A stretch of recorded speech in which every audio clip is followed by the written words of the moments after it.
What if I told you that Rome's greatest weapon was not the gladius, but a simple liquid in a flask? We are used to seeing Roman legionaries in shining armor, marching in orderly rows.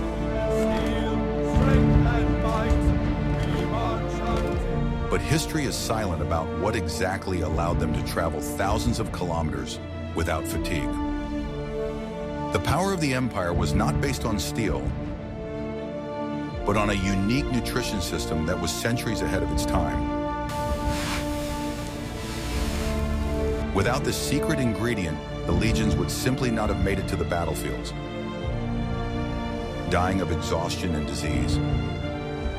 This product was so important that everyone consumed it, from the lowliest soldier to the emperor himself, to prove their connection to the army.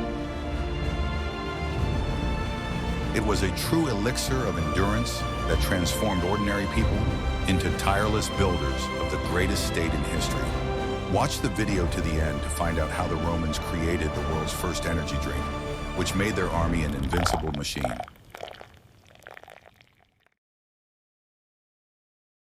Are you ready to learn the truth about the drink that saved more lives than any shield?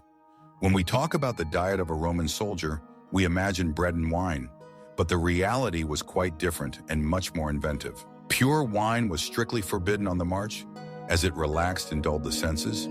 Instead, legionnaires drank pasca, a mixture of water, wine vinegar, and herbs. This may seem strange to modern people, but it was this sour cocktail that was the main secret of Roman endurance. Vinegar effectively killed bacteria in the water that soldiers collected from questionable sources during long marches. Pasca not only quenched thirst better than plain water, it also served as a powerful antiseptic for the entire body. In hot climates and under constant physical exertion, this drink replenished lost salts and minerals. It had a tonic effect, giving soldiers the strength to continue marching under the scorching sun in full gear. Roman doctors understood perfectly well that plain river water could destroy an army faster than enemy arrows. Therefore, every soldier was required to carry a flask of this specific but life-saving drink. Even the most distinguished generals demonstratively drank pasca in front of their soldiers, showing unity with the troops. The taste of this drink was sharp, refreshing, and slightly tart, which helped combat dry mouth during difficult marches. The herbs added to the mixture often had medicinal properties, strengthening the soldiers' immunity. This was the first mass disease prevention program in history to be implemented at the state level. Thanks to this simple solution, the Roman army avoided the mass epidemics that decimated their opponents' armies. Pasca became a symbol of soldierly life, distinguishing the hardy warrior from the pampered city dweller. Interestingly, the word pasca itself became synonymous with military service and frugality.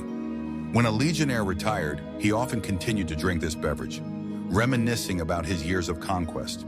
It was the taste of victory, the taste of dusty roads in distant provinces conquered by the iron will of Rome. No other drink in history has played such an important strategic role in the formation of an empire.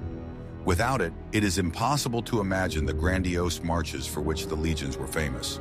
In addition, wine vinegar was extremely cheap to produce and easy to transport, which solved a lot of logistical problems. Barrels of vinegar did not spoil for years, unlike wine or fresh water, which quickly went bad. This made it possible to create huge reserves of provisions in fortresses and border posts. Roman engineering was not only about roads and aqueducts, but also about food chemistry. They turned a simple byproduct of winemaking into a strategic resource. Soldiers knew that as long as they had vinegar, they would not die of thirst or intestinal infections. This gave them the confidence they needed to perform the most difficult tasks far from home. They could drink water from swamps and murky streams, having first disinfected it with their secret ingredient. This made the Roman army incredibly mobile and independent of clean water sources. Enemies often wondered how the Romans remained energetic, where the locals collapsed from exhaustion. Pasca was also used to wash wounds, which was critically important in the field before the invention of modern antiseptics. Thus, a flask of pasca was both a dining table and a first aid kit for a legionnaire. This universal remedy was the result of centuries of experience and a pragmatic approach to warfare. The Romans did nothing without reason, and every detail of their daily life had a practical purpose. Today, scientists confirm that such a drink is indeed an excellent isotonic beverage. The Romans intuitively found the ideal formula for maintaining the body's water-salt balance. This is further proof that their civilization had a deep understanding of human physiology. We often underestimate the wisdom of the ancients, considering their methods primitive. But when it comes to survival, they often surpassed us in their practicality. I'm very interested to hear your opinion. Would you try such a drink today instead of your usual coffee or soda? Write about it in the comments. And don't forget to subscribe to the channel to learn even more secrets of history. Guess how long it took to create bread that wouldn't go moldy for years? The basis of the diet, the fuel that powered the legionnaires' legs, was grain, but not in the form of fluffy rolls. Soldiers received grain in its raw form and had to turn it into an edible product themselves. The most common dish was buchelatum, a double-baked cracker that was as hard as a rock. These crackers were so hard that it was impossible to bite into them without first soaking them in water, wine, or soup. The process of making buchelatum was strictly regulated to ensure maximum shelf life. The dough was made from coarse flour, water, and a small amount of salt, completely excluding fats and yeast. First, the bread was baked at a low temperature so that it would bake through without burning. Then it was dried in ovens until all the moisture had evaporated. The result was a product that could be stored for months or even years without losing its nutritional properties. For a soldier, such a rusk was a guarantee that he would not go hungry on even the longest march.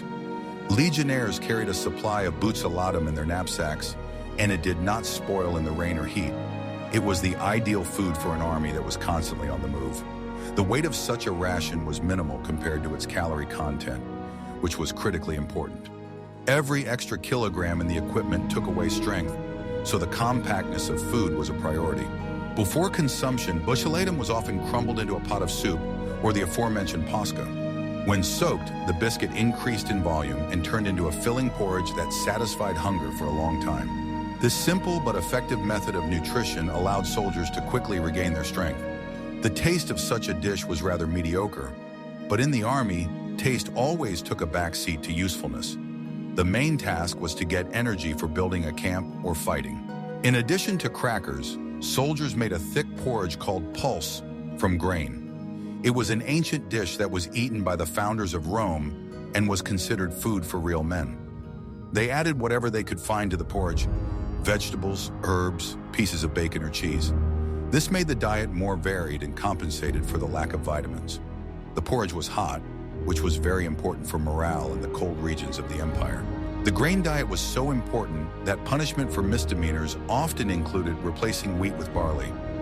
Barley was considered the food of gladiators and slaves, as well as feed for livestock. Receiving a barley ration instead of wheat was a terrible humiliation for a proud Roman legionnaire. It showed that the command considered the offenders to be on the same level as animals. Thus, food became an instrument of discipline and maintaining hierarchy. Supplying the army with grain was a task of national importance, handled by the empire's best logisticians.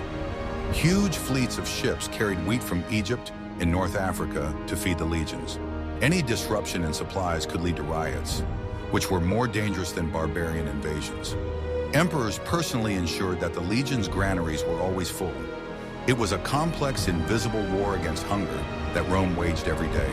It was thanks to the buchelatum that the Roman legions were able to make their famous forced marches away from the supply trains.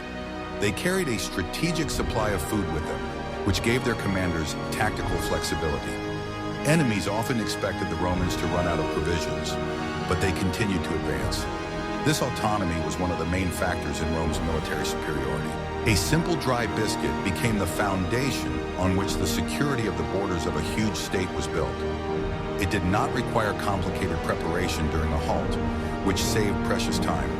Soldiers could eat on the go without stopping the column. This efficiency in small things added up to a global advantage. Do you think modern soldiers could withstand such a meager and monotonous diet? In the next chapter, we will dispel the popular myth that the Romans ate only porridge. What if everything you were taught is outdated and Roman soldiers were not vegetarians by necessity? There is a common misconception that legionnaires ate only grains and vegetables and ate meat only on holidays. In fact, archaeological finds at military campsites tell a different story. A huge number of animal bones have been found there. The Roman army consumed meat regularly, and it was an important part of their diet, providing strength and aggression. Pork was especially prized because it was easy to prepare and store. Bacon and ham, or laridum, were a standard part of a legionnaire's field ration. Salted and smoked lard kept well and had enormous energy value. A small piece of this fat thrown into a pot of porridge turned it into a hearty and fatty dish. This was necessary for people who burned thousands of calories a day carrying heavy loads and building fortifications. Without animal fats, the body simply could not withstand such exertion in the cold climate of Gaul or Britain. The Romans were pragmatists and used all available resources, including hunting wild animals. The forests of Europe were home to many deer, wild boars, and other game, which became coveted prey. Soldiers often organized hunting parties to supplement their meager government rations with fresh meat. This not only improved their diet, but also served as excellent training for combat skills. The ability to track and kill animals was also useful in battle against the barbarians. In addition, the legions often drove herds of livestock with them, which served as walking canned food. This allowed them to have access to fresh meat even far from populated areas. The slaughter of livestock was carried out in an organized manner, and the meat was distributed among the units. The animals' hides were used to repair equipment, make shoes, and construct tents. Nothing was thrown away. Everything was put to use for the needs of the army. However, meat was not always roasted over an open fire, as shown in films. Most often, it was boiled together with grain and vegetables to make a thick soup. This method of cooking saved fuel and maximized the use of all nutrients. Boiled meat was easier to digest and reduced the risk of food poisoning. The health of soldiers was a priority for the Roman command. Interestingly, in some regions, soldiers did eat less meat, but this depended on local conditions rather than ideology. In lands rich in game, meat was on the table every day. The Romans quickly adapted to the local cuisine if it helped them survive and win. Flexibility was one of the strengths of their military machine. The myth of the grain diet arose in part because the word bread was often used in texts as a synonym for food in general. But a detailed analysis of the bones of the legionaries themselves shows that they got enough protein. They were strong, muscular men, not emaciated porridge eaters. Their physical fitness allowed them to fight hand-to-hand for hours. Thus, bacon and salted meat were as faithful companions to the legionnaire as his shield. They provided a feeling of fullness and warmth that was so lacking in the damp trenches. The smell of roasted meat in the evening by the campfire was one of the few pleasures of soldier life. It reminded them of home and the peaceful life for which they were fighting. We can see that the diet was balanced and carefully thought out. Like this video if you were surprised to learn that bacon was a staple in a legionnaire's diet. Subscribe to the channel so you don't miss new videos about life in ancient Rome. Want to know a secret that will change your life if you understand its true value in ancient times? We're talking about salt, a substance that was literally more valuable than gold to Roman soldiers. Without enough salt, a person quickly dies of dehydration and heat stroke, especially during physical exertion. The Romans understood this physiological need perfectly well and made salt a strategic resource. The word soldier itself and the modern word salary come from the Latin salarium, a salt ration. Salt was used not only to add flavor to bland porridge, but also as the main preservative. Without it, it would have been impossible to prepare meat, fish, or cheese for long campaigns. Legionnaires carried bags of salt with them as their most valuable possession. It was a universal currency that could be exchanged for anything from the local population or comrades. Losing one's salt was considered a sign of extreme carelessness. In the hot Mediterranean climate, salt prevented cramps and loss of consciousness. Soldiers instinctively consumed it in large quantities to replenish the body's losses through sweat. Commanders ensured that salt supplies were uninterrupted, on a par with grain. Salt mines were guarded as carefully as the state treasury. Control over salt sources often caused wars and conflicts. The Roman army was a huge consumer of this mineral, stimulating its extraction throughout the empire. The road along which salt was transported to Rome was called Via Salaria, or the Salt Road. This shows how fundamental this product was to the life of the city and the army. The logistics of delivering white crystals had been perfected over centuries. In addition, Salt was used for medical purposes to treat wounds and clean teeth. Legionnaires rubbed salt on their gums to prevent inflammation and scurvy. It was a simple but effective means of hygiene in the field. Healthy teeth were important for chewing hard biscuits. Interestingly, salt also had ritual significance for soldiers, symbolizing friendship and loyalty. Breaking bread with salt meant forming an unbreakable bond. These traditions strengthened the brotherhood of arms within the legion. Salt connected people on all levels, from the physical to the spiritual. The absence of salt in the diet was considered one of the most severe deprivations. If the salt wagon was delayed, morale plummeted instantly. Soldiers became lethargic, irritable, and weak. Therefore, quartermasters did everything possible to avoid shortages. Salt was the invisible ingredient that allowed the huge military machine to function smoothly. It was the chemistry of victory, dissolved in the cauldrons of field kitchens. Simple white crystals kept the muscles of the empire in good shape. Today we take salt for granted, but for a legionnaire it was a matter of life and death. Why do you think salt has lost its value in the modern world? In the next chapter, you will learn how soldiers organized their daily lives around food. The Roman army did not have huge dining halls where thousands of soldiers would eat at the same time. Instead, there was a unique system called contubernium. This was a group of 8 soldiers who lived in the same tent, slept next to each other, and, most importantly, ate from the same pot. It was the joint preparation and consumption of food that created the unbreakable bond that made the manipula a single organism. These people became closer to each other than brothers. Each contubernium had its own property: a tent, a mule for carrying heavy loads, a hand mill for grain, and a pot. Cooking was a daily ritual in which everyone participated. The soldiers took turns grinding grain, which was hard work after a long march. This taught them responsibility towards their comrades. If you are lazy, your friends will go hungry. The hand mills were heavy, made of lava rock, and every soldier knew the value of his bread. The sound of grinding grain was the soundtrack of the Roman camp every evening. After grinding, the flour was kneaded and baked into flatbread, over coals, or cooked into porridge. This process was calming and helped them switch from the tension of battle to a peaceful mood. The communal meal was a time for conversation, jokes, and discussing plans. It was around the campfire that trust was born, which later saved lives in the turtle formation. The soldiers knew each other's habits, strengths, and weaknesses. They shared not only food, but also parcels from home, news, and fears. The pot was the center of their small universe. They threw everything they could get their hands on into it. Government rations, a caught hare, gathered herbs. The ability to cook well was valued in the contubernium, no less than the ability to wield a sword. A good cook was the life of the party and enjoyed universal respect. This decentralized food system took a huge load off the field kitchen. The command did not need to hire cooks for the entire legion. The army fed itself, breaking down into thousands of small autonomous cells. This made the army incredibly resilient. The loss of a supply train was a tragedy, but not a catastrophe. Even in the most difficult conditions, the contubernia tried to maintain a semblance of home comfort.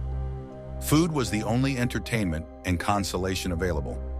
Warm porridge on a cold night could lift the spirits better than any speech by a commander. Caring for the well-being of one's comrades was the highest expression of soldierly friendship. When a soldier died, his place around the campfire remained empty, reminding the others of the price of war. But a new recruit would take his place, and the cycle would continue. The brotherhood of the pot welcomed a new member, teaching him the simple wisdom of everyday life. This social structure was a brilliant invention that bound the legion together from within. The Romans understood that people did not fight for the emperor, but for those who stood shoulder to shoulder with them. And this friendship began with the breaking of bread. Are you ready for the shocking truth about what replaced soap, medicine, and oil for the Romans? Olive oil was the liquid gold of antiquity, without which no civilized person could imagine life. For a legionnaire, it was a source of the enormous amount of calories necessary for survival. Oil was added to everything: porridge, sauces, and bread. It provided the very energy that kept the soldiers from getting tired. But the use of oil was not limited to food. Soldiers rubbed it on their bodies to protect their skin from the sun, cold, and insects. Oil served as a barrier against dirt, and after a march it was scraped off along with the dust using a special scraper. It was a kind of hygienic procedure that replaced a shower in the field. The oil also kept the skin supple, preventing cracks and calluses from heavy armor. The second most important source of fat was hard cheese, similar to modern pecorino. It stored well, did not melt in the heat, and was a compact concentrate of protein and calcium. Cheese was convenient because it could be eaten on the go without stopping to cook. A piece of cheese and a handful of crackers was a typical lunch for a legionnaire on an urgent mission. Cheese production for the army was put on an industrial footing. Huge herds of sheep and goats worked to defend the empire. Quartermasters bought cheese by the ton, checking its quality and maturity. Bad cheese could cause stomach upset, which was unacceptable on a campaign. The combination of bread, butter, and cheese provided a complete diet that met all the body's needs. It was simple, rough, but incredibly healthy food. The Mediterranean diet, whose benefits are talked about today, was an everyday reality for the Legion. The absence of sugar and processed foods made the soldiers tough and lean. Cheese was often smoked to extend its shelf life even further. Smoked cheese had a distinctive taste, but could be stored in a bag for months. In times of famine, even a piece of cheese hard as a rock could save a life. It was soaked or grated into soup to give it richness. Olive oil was also used to light tents by filling lamps with it. Thus, an amphora of oil was a universal resource. Without it, the camp was plunged into darkness and food became bland and dry. The logistics of delivering oil in amphorae was a complex operation. Fragments of these amphorae are still found throughout Europe, marking the paths of Roman conquests. Mount Testaccio in Rome consists entirely of fragments of such vessels. It is a monument to the empire's appetite. Why do you think simple foods proved more effective than complex culinary delights? In the next chapter, you will learn how the Romans forced nature itself to feed their army. The Roman army did not always rely solely on supply trains, which could fall behind or be intercepted by the enemy. Legionnaires were masters of foraging, the art of finding food in enemy territory. It was an organized, ruthless system of plundering local resources for the survival of the troops. Special units combed the surrounding areas, collecting grain, livestock, and vegetables from the local population. Foraging served two purposes: to feed their own troops and to deprive the enemy of food. Passing through enemy territory, the legion left behind empty barns and trampled fields. It was a scorched earth tactic that forced the barbarians to starve and surrender. The Romans did this methodically and calmly, as they did any other work. Soldiers were trained to identify wild plants, mushrooms, and roots. During periods of supply shortages, this knowledge saved them from starvation. They knew which herbs could be cooked and which were deadly. They did not perceive the forest as a threat, but as another storehouse of provisions.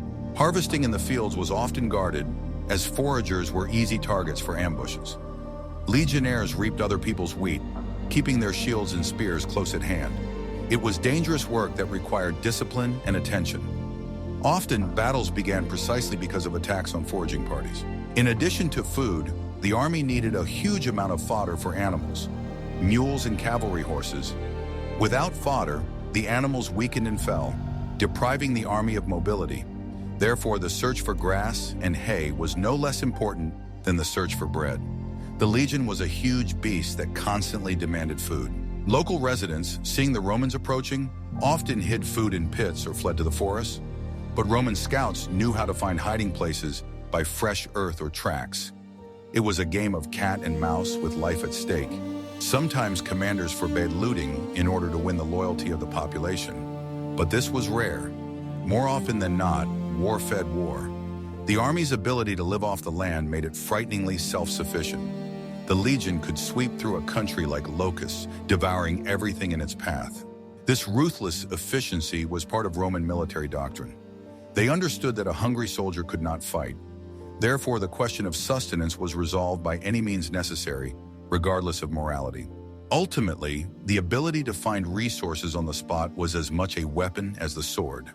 It allowed the Romans to wage campaigns for years, thousands of kilometers away from Rome.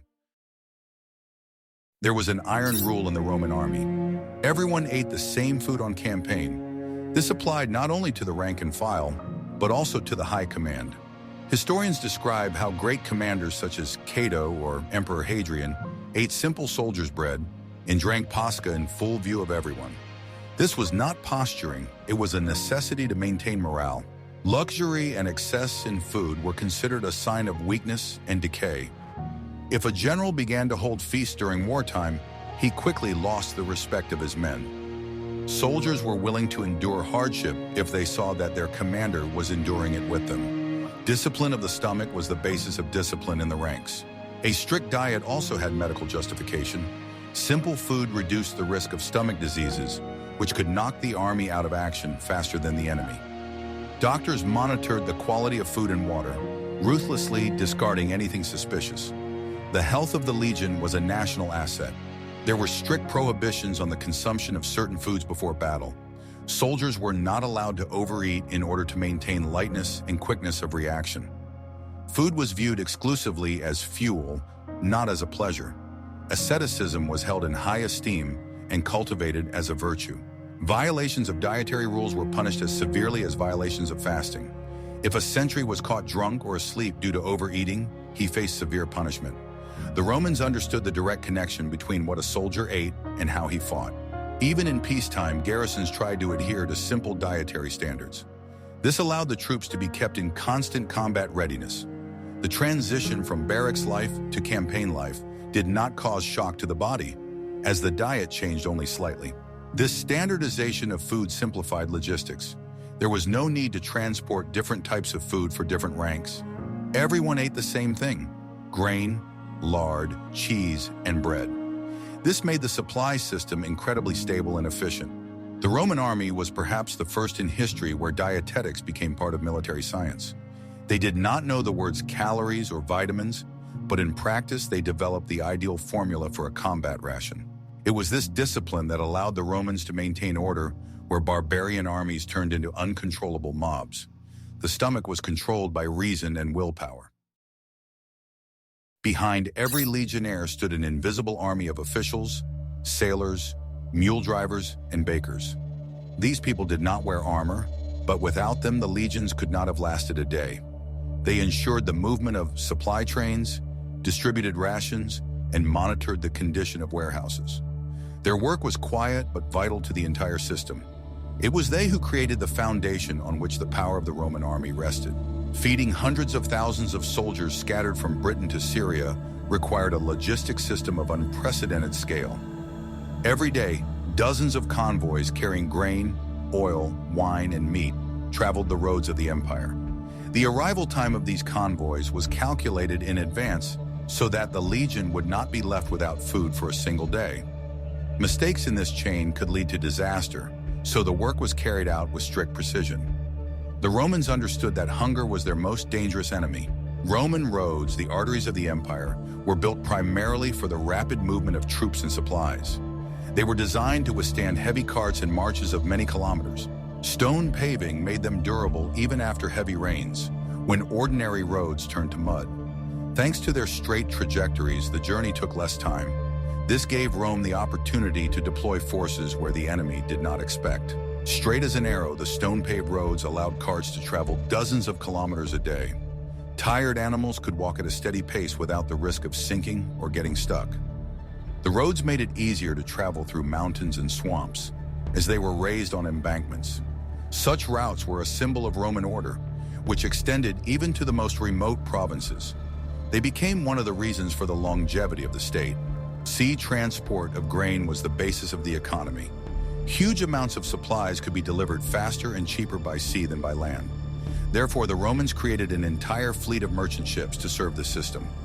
Sailors worked year-round, making sure that cargoes were not delayed. The entire economy depended on their labor and experience. Huge grain ships sailed the Mediterranean Sea, turning it into Rome's inland lake. These ships could carry thousands of tons of grain in a single voyage. They came from Egypt, Sicily, and Africa, bringing food for the cities and the army. The sea routes were guarded by the navy to prevent pirates from threatening supplies. Thus, the sea became the empire's main transport corridor. The port of Ostia was a giant transshipment point where grain was stored in huge warehouses. These warehouses could hold enough supplies to last for months. Workers constantly unloaded ships and distributed cargo further along canals and rivers. From there, provisions went to Rome and other important centers. Ostia was the heart of food security. The scale of these operations amazes even modern logisticians. Rome managed a huge system without computers or machines, relying solely on organization and discipline. Each stage was calculated manually, but worked surprisingly efficiently. Mistakes were rare because the penalties were severe. All this made logistics a real marvel of its time. Each legion had its own supply base and a staff of specialists responsible for food. Here, constant records were kept of the arrival and consumption of food. There were people who monitored the quality of grain and oil to ensure that nothing spoiled. Such bases were often located near rivers or roads for convenient delivery of goods. They were small storage fortresses. They kept strict records of every sack of grain and every amphora of oil. Nothing could disappear without a trace because the reports were checked daily. Soldiers knew that any shortage would be investigated. This created an atmosphere of responsibility and order. No army of that time had such a reliable system. Corruption in this area was severely punished, as stealing food was considered treason. A soldier who goes hungry because of someone else's greed loses his fighting spirit. Therefore, punishments were swift and public, so that no one would dare to take risks.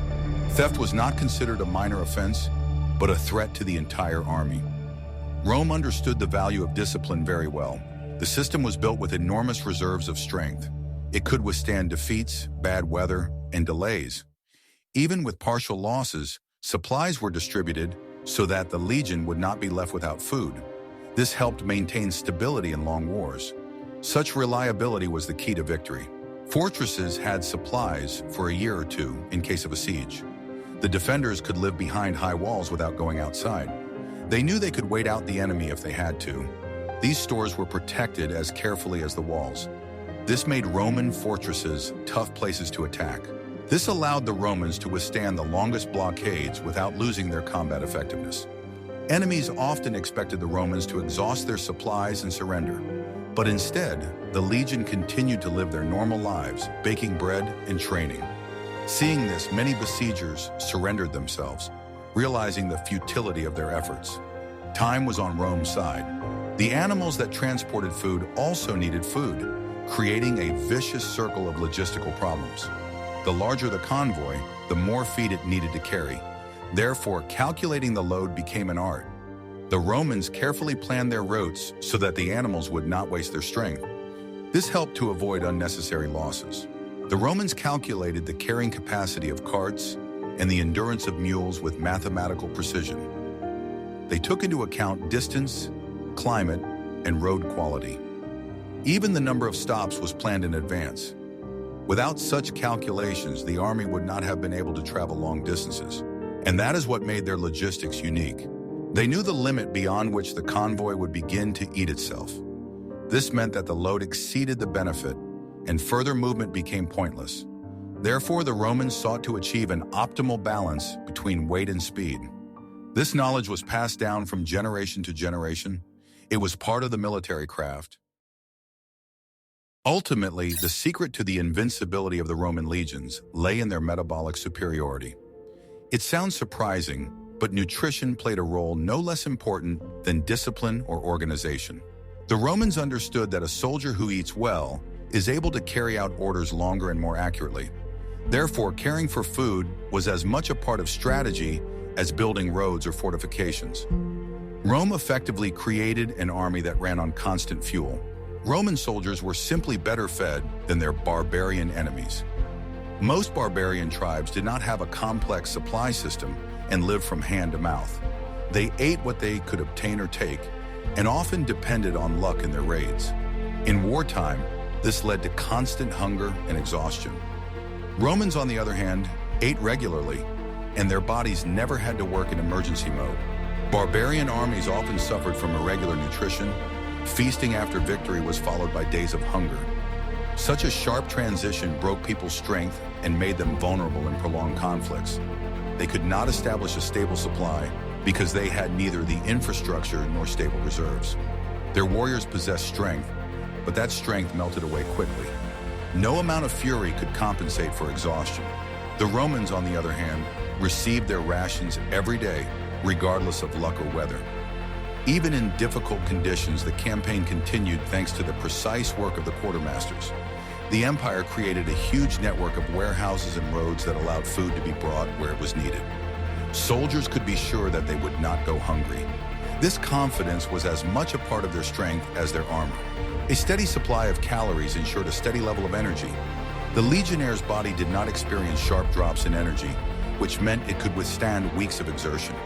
This played a huge role on the march, because a person exhausted by hunger loses the ability to exert themselves for long periods of time. The Romans, however, maintained their strength even in grueling conditions. This made the legion an ideal machine for long-term action. In a protracted campaign, this became a decisive factor. Rome's wars were rarely decided in a single day.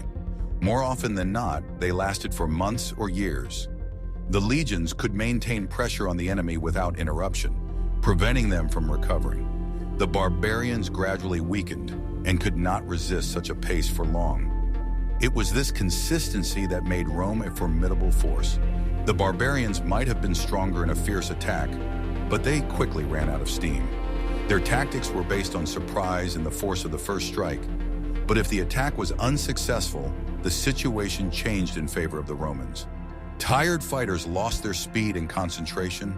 The Romans, on the other hand, could continue the battle calmly and steadily. The Romans could fight, march, and build day after day, week after week. Their bodies were subject to a strict routine that included not only training, but also nutrition. They developed endurance comparable to the physical labor of peasants. But unlike peasants, they were armed, trained, and organized. This combination made them almost unstoppable. Their bodies were built from high-quality protein and complex carbohydrates. Their diet consisted mainly of grain porridge, meat, cheese, and legumes. Such food provided energy that was released slowly and evenly. The Romans could wear armor weighing more than 20 kilograms and still maintain a high pace of movement. Their bodies were truly built for long periods of exertion. This gave them the endurance to wear heavy armor and work with a shield. A legionnaire's shield was even heavier than his weapon, but it was his main tool in battle. To use it effectively, he needed to have strong arms and back. A protein-rich diet helped build muscle, and constant practice reinforced the results. Therefore, legionnaires looked like professional athletes of their time. The physical power of the legion was a direct result of its diet. It was a strength based not on emotional excitement, but on stable daily support for the body. This power could not be obtained by chance or from a rush of adrenaline. It was born of daily routine and strict organization. Therefore, the legions could withstand loads that seemed impossible to their opponents. The predictability of food also affected the psyche. A soldier who was confident about tomorrow remained calm even in difficult moments. He knew that he would not be left without support and would be able to regain his strength at the end of the day. This reduced his anxiety and made him more resistant to stress. Such confidence played an important role in maintaining discipline. Soldiers knew that dinner awaited them in the evening, and this reduced their stress levels. Even a simple meal became an important ritual that supported the spirit of the legion. Hot soup after a long march created a sense of order and stability. The Romans understood the value of this habit and made sure that soldiers ate regularly. Ordinary porridge became a strategic resource. He could focus on carrying out orders without being distracted by thoughts of finding food. This made the legionnaire the ideal executor of the strategic will of the command. A hungry soldier is always prone to panic, desertion, or mistakes. A well-fed soldier remains part of a mechanism that works clearly and coherently. Rome knew that a calm stomach meant a calm mind. The Roman diet was fuel for a machine designed for a marathon, not a sprint. The legion had to perform its task for a long time, not quickly. Therefore, its diet was aimed at endurance, not short-term strength. The Romans relied on slow but steady pressure. This strategy proved to be incredibly effective. The empire won slowly, methodically grinding down its enemies with its tirelessness. It rarely tried to wear down the enemy in a single battle, preferring to weaken them with continuous action. Where barbarian armies could hold out for a week, the legion could hold out for a month. It did not allow the enemy to recover and imposed its own pace. This was the true secret of Roman power. And at the heart of this tirelessness lay a simple dry biscuit and a sip of sour wine. These products were easy to transport, had a long shelf life, and provided the body with everything it needed. The simplicity of the diet made it reliable and accessible in any territory. Soldiers may not have had luxuries, but they had the fuel to keep going. And that fuel was far more important than rich meals. The history of Roman nutrition is a lesson in how attention to detail and a systematic approach can create an invincible force. Porridge, crackers, bacon, and salt were not just food, but elements of a complex survival technology. The Romans understood that an army marches on its stomach long before Napoleon and perfected this truth. Their experience shows that at the heart of any great achievement lies a simple but reliable foundation. What other secrets of ancient civilizations would you like to learn about? Write in the comments topics for future videos that interest you. And be sure to subscribe to the channel so that we can continue this exciting journey into the past together.